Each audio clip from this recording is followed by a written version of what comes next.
Alors d'abord, petite présentation. Je m'appelle Mathilde et je suis à l'UNLSD. L'UNL, donc c'est une Union nationale lycéenne, syndicale et démocratique. Ouais. Et je suis en première littéraire au lycée Madame Toussaint. Ok. Pourquoi cette réunion-là, ce soir? Parce qu'on est parti on a réagi parce que nous, on était contre les réformes de l'éducation à la base. Et on s'est dit qu'on allait faire un sondage pour demander aux lycéens de notre lycée s'ils étaient au courant ou pas. Et sur 148 personnes, on a eu 41% des gens qui ne savaient pas du tout ce que c'était.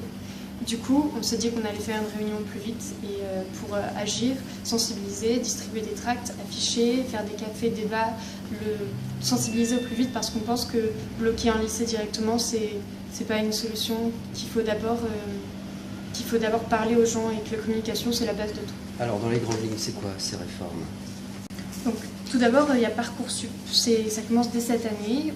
Il y avait une réunion au lycée il y a quelques jours pour parler de Parcoursup parce que les parents ne savent pas ce que c'est, ne savent pas du tout ce que c'est. Et en fait, la simple procédure d'émission des vœux, ça va générer d'énormes difficultés, autant du point de vue des services universitaires qui n'ont pas les moyens de faire tout ça, parce qu'ils sont en manque d'effectifs et que si, pour donner des chiffres, il leur faudrait, pour 10 ans, pour rattraper le retard accumulé, il leur faudrait 1 million d'euros par an, 1 milliard d'euros par an sur 10 ans pour rattraper le retard qu'ils ont accumulé. Donc ça entraîne un sous-effectif et les conditions de travail en amphi sont déplorables parce qu'il n'y a pas les moyens de s'asseoir, parce que les étudiants et les étudiantes s'assoient dans les escaliers, qu'on ne peut pas suivre un cours. Donc c'est déjà la panade pour suivre en cours. Et ensuite, on voulait parler de la réforme du bac, après avoir parlé de Parcoursup, ce qui est déjà très compliqué. Donc ça va être générateur d'inégalités parce que le bac ne sera plus une garantie d'accès aux études nationales. Ce qui veut dire qu'avant, c'était un diplôme qui nous permettait d'accéder aux études universitaires directement. Et maintenant, en fait, ça ne va plus l'être parce qu'on ne va pas prendre en compte les épreuves écrites et le grand oral, on va prendre en compte notre contrôle continu. Donc ça va générer beaucoup d'inégalités parce que du coup, il y aura des épreuves différentes dans chaque lycée parce que ce ne sera pas national. Donc les profs pourront avoir, si moi je suis à Grenoble, j'aurai des sujets différents que si je suis à Paris, à Henri IV.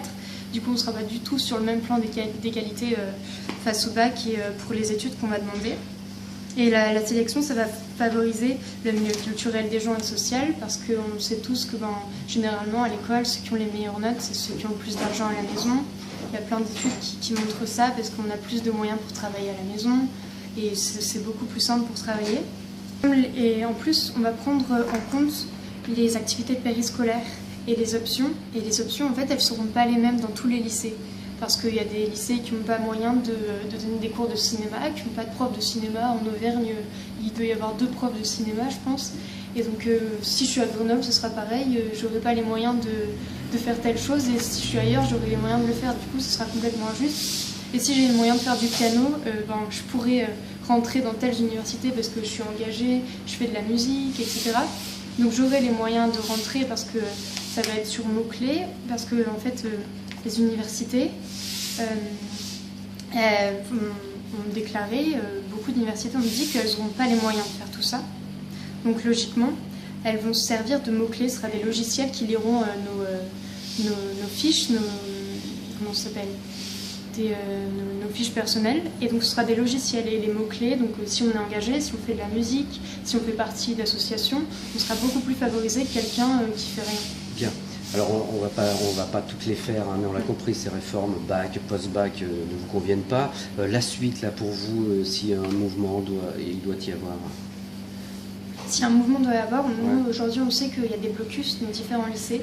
Nous, on ne voulait pas bloquer pour l'instant, parce que c'est pas le moment encore, parce que les gens ne sont pas au courant et ne savent pas ce que c'est, et ce serait bête de les laisser aux portes du lycée comme ça.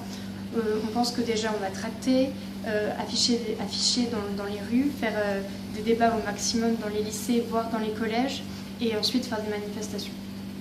Donc pas de blocage pour l'instant, rien de prévu à ce niveau-là, à Montluçon toujours? Non, à Montluçon, il n'y a rien de prévu pour l'instant parce qu'on pense que c'est pas la solution. On pense que dans un autre temps, plus tard, oui, sûrement, mais pas pour l'instant.